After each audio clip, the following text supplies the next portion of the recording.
आज एक महत्वपूर्ण टॉपिक पर हम लोग डिस्कस करेंगे। आप लोग वाकिफ हैं मणिपुर हिंसा को लेकर के। यह हिंसा जब से मैंने पढ़ा मैं बहुत दुखी हूं और इस चीज को लेकर के ही आप लोगों के समक्ष शेयर करने का प्रयास कर रहा हूं कि इस प्रकार के इंसिडेंट भारत जैसे देश में क्यों हो रहा है। क्या हम इतने एजुकेशन लेने के बाद क्या हम फिर से उसी कल्चर में जीने का प्रयास कर रहे हैं जहां पर लिटरेसी रेट कम हुआ करता था और हम लोग एक पैट्रियार्की के शिकार थे।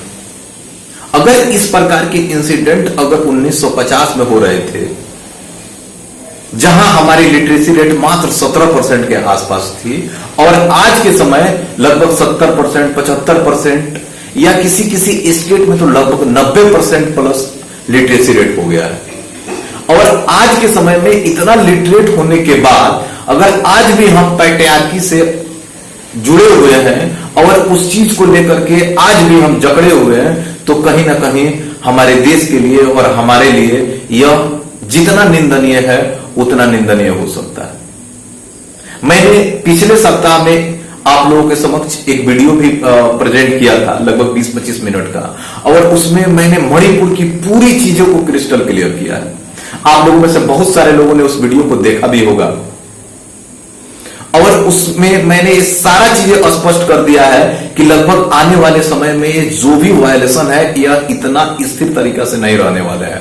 यह एक बड़ा रूप लेगा और डेफिनेटली आज के जो सोशल मीडिया है या न्यूज चैनल है या न्यूज पेपर है जिस प्रकार से खबर वायरल हुआ ऐसा लग गया कि इस प्रकार का इंसिडेंट कहीं ना कहीं भारत के लिए खतरा है और यह कहीं ना कहीं इंटरनल सिक्योरिटी के लिए और इंटरनेशनल स्तर पर हमारी एक गरिमा है, एक पहचान है, उस पहचान पर कहीं ना कहीं एक बड़ा चोट है।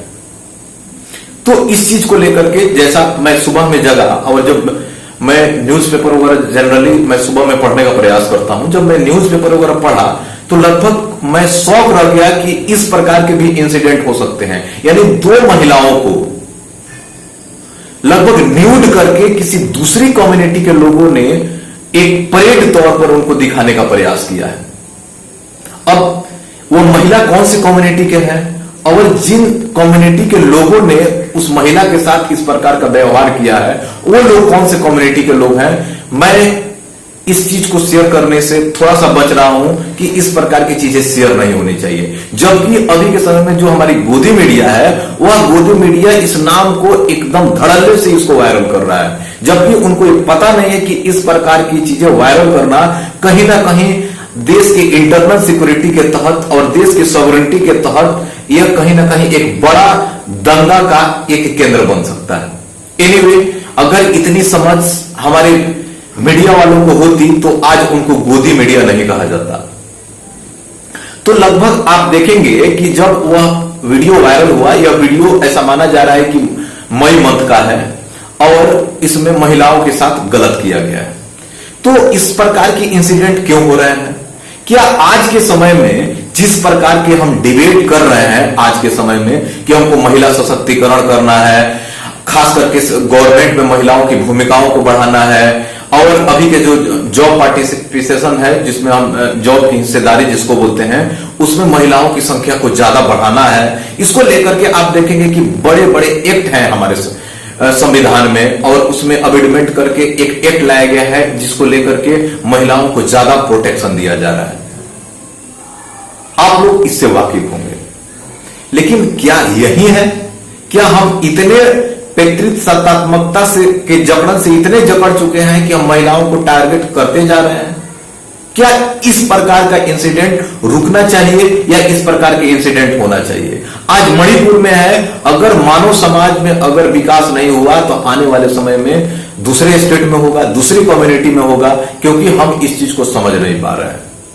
और कहीं ना कहीं इस प्रकार के इंसिडेंट होने के पीछे जिस प्रकार की सरकार की एक पॉलिसी है वह एक बड़ा इसमें अपना एक भूमिका निभा रहा है।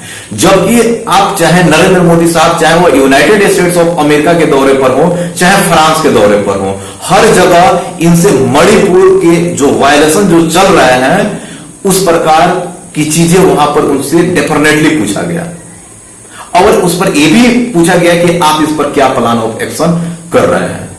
लगभग 2-3 महीना से अगर इस प्रकार के इंसिडेंट हो रहा है तो सरकार क्यों चुप है? क्या सरकार के पास इस प्रकार का अगर इंसिडेंट हो रहे हैं तो क्या हमारा संविधान उनको कुछ राइट नहीं देता है कि इस प्रकार के इंसिडेंट को कंट्रोल करें?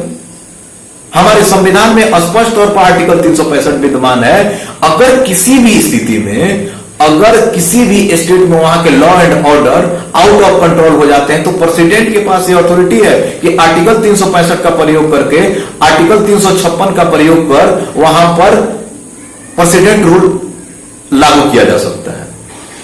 तो क्या इस प्रकार की अगर घटनाएं हो रही तो क्या इस प्रकार के आर्टिकल का प्रयोग वहां पर किया जा सकता है? डेफिनेटली किया जा सकता है।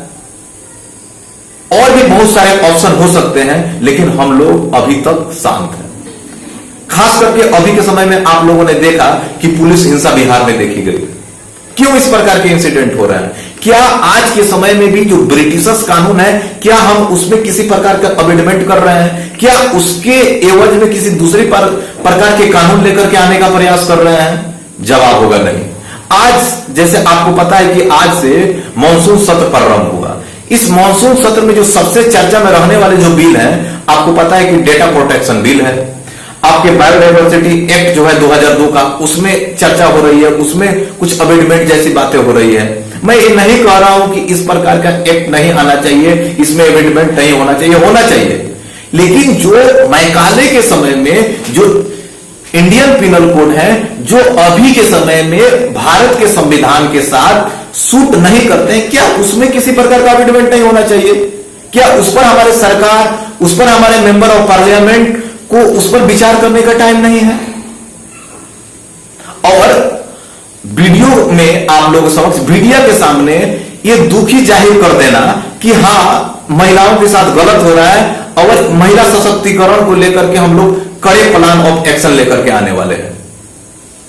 ये किसी भी अगर जिसने भी इस प्रकार के इंसिडेंट किए हैं उनको नहीं बख्शा जाएगा। हो सकता है कि आने वाले समय में उसको फांसी की भी सजा दी जाए, लेकिन आप फांसी देकर को क्या करोगे जब उस इंसिडेंट को पहले भी रोका जा सकता था? आज जब कोर्ट, सुप्रीम कोर्ट ओपन हुआ, उस समय डीवाई चंद्रचूड़ साहब ने लगभग 3 जजों की बेंच बैठाई और उसमें अटॉर्नी जनरल और सोलिसिटर जनरल को बुला करके इस सारी चीजें की पड़ताल किया गया कि आखिर इस टाइप की चीजें क्यों हो रहा है।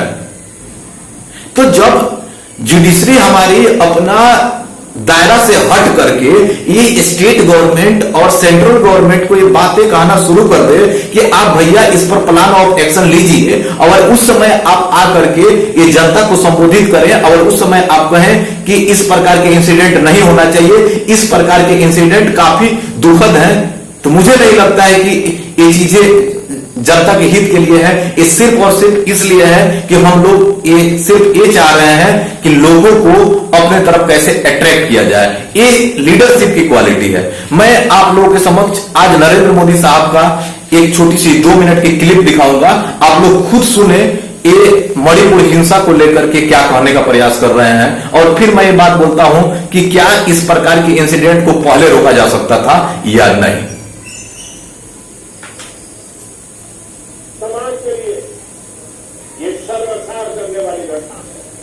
मैं सभी मुख्यमंत्रियों से आग्रह करता हूं कि वे अपने राज्य में कानून व्यवस्थाओं को और मजबूत करें, और मैं देशवासियों को विश्वास दिलाना चाहता हूं किसी भी गुनहगार को बख्शा नहीं जाएगा। मणिपुर की बेटियों के साथ जो हुआ है उसको कभी माफ नहीं किया जा सकता। आज जब मैं आपके बीच आया, इस लोकतंत्र के मंदिर के पास खड़ा हूं, तब मेरा हृदय पीड़ा से भरा हुआ है, क्रोध से भरा हुआ है। मणिपुर की जो घटना सामने आई है, किसी भी स्तर के समाज के लिए ये शर्मसार करने वाली घटना है। पाप करने वाले गुनाह। उम्मीद करते हैं कि आप लोग लगभग इसको वीडियो को आप लोगों ने देखा ही होगा, पहले भी देखा होगा। मैं सिर्फ ये चीजें आप लोगों को सुनाने का प्रयास कर रहा था। अगर इस प्रकार को लेकर के आप इतना दुखी हैं, देश के प्राइम मिनिस्टर, मैं रिस्पेक्ट करता हूं इस दुख का कि इस प्रकार का दुख होना भी चाहिए। क्या इस प्रकार के इंसिडेंट अगर होने की कयास लगाए जा रहे थे, दुनिया कयास लगा रही थी कि इस प्रकार के इंसिडेंट में भी हो सकते हैं। तो क्या आप वाकिफ नहीं थे? क्या उस समय आप इस पर काम नहीं कर सकते थे? क्या महिलाओं के लिए जितने भी हम रिफॉर्म कर रहे हैं तो सिर्फ कहने की रिफॉर्म है या ग्राउंड स्तर पर हो रहा है? अगर ग्राउंड स्तर पर हो रहा होता तो आज महिलाओं के साथ ऐसा चीजें नहीं होता। एक प्रोटेस्ट होने के बाद जब दुनिया स्तर पर ये चीजें जब दिख रही है तब हम इस पर एक्शन ले रहे हैं। तो इस प्रकार के इंसिडेंट नहीं होने चाहिए। और लगभग सुप्रीम कोर्ट ने लगभग 28 तारीख तक इस पूरी जो घटना है उसका डिटेल मांगा है। देखते हैं कि सरकार क्या करती है यहां पर, कि इस प्रकार के इंसिडेंट रुकते हैं या नहीं। अगर इस प्रकार के इंसिडेंट अगर भविष्य में नहीं रुकते हैं तो कहीं ना कहीं यह भारत देश की गरिमा पर एक बहुत बड़ी चोट है। तो उम्मीद करते हैं कि आप इस जो भी मैं इस वीडियो के माध्यम से आप लोगों को बताने का प्रयास कर रहा हूं, इससे आप लोग वाकिफ हो गए होंगे। अगर इसमें किसी चीज को लेकर के, अगर किसी खास लोग को लेकर के मेरी बातें अगर आप लोगों को थोड़ी सी भी बुरी लगी तो मैं उससे माफी चाहूंगा कि आप इस चीज को लेकर के किसी एक पर्सन को लेकर के एडिक्ट ना हो। जो रियलिटी है उस रियलिटी से आप लोग वाकिफ हो।